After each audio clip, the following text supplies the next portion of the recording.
మీ administration ఇదా మాకు ఇచ్చే విలువ, మీ అడ్మినిస్ట్రేషన్ ఇదా మాకు ఇచ్చే విలువ, ఒక ప్రొఫెసర్ ఇచ్చే విలువ ఇదేనా?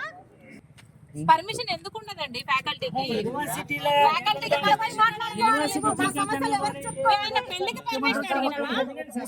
ప్రొటెస్ట్ చేస్తామని చెప్పాడు కదా.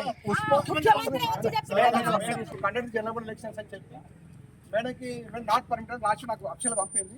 They are not giving permission to conduct general body meeting. అదే non teaching general body meeting మాత్రం వీసీ గెస్ట్ గా పోతాడు.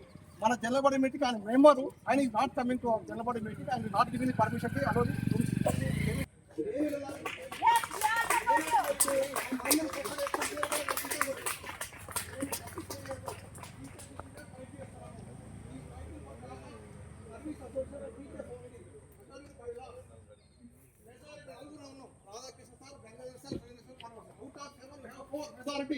As per bylaws, only 2 is enough to conduct the general body meeting.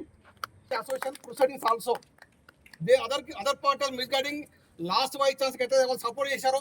ఈ వైస్ ఛాన్సలర్ కూడా వాళ్ళ ముగ్గురు దాదాపు 15 ఏళ్లుగా ప్రెసిడెంట్గా బాధ్యతలు నిర్వహిస్తున్న ప్రొఫెసర్ మనోహర్ గారు నిస్వార్థంగా నిజాయితీగా ఉపాధ్యాయుల యొక్క సమస్యల పట్ల ప్రతినిత్యం యూనివర్సిటీ దృష్టికి ప్రభుత్వం దృష్టికి తీసుకువెళుతూ ఉపాధ్యాయుల యొక్క గలంగా వినిపిస్తున్న మనోహర్ గారు అకారణంగా ఈరోజు యూనివర్సిటీ అధికారులు సస్పెండ్ చేయడం జరిగింది.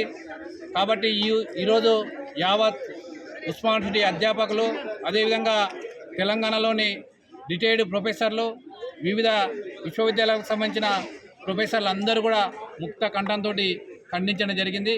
ఈ యొక్క సస్పెన్షన్ను వెంటనే ఎత్తివేసి ఈ యొక్క యూనియన్కు గౌరవం ఇవ్వాలని ఈరోజు ఉస్మానియా యూనివర్సిటీ అధికారులను కోరడం జరుగుతుంది.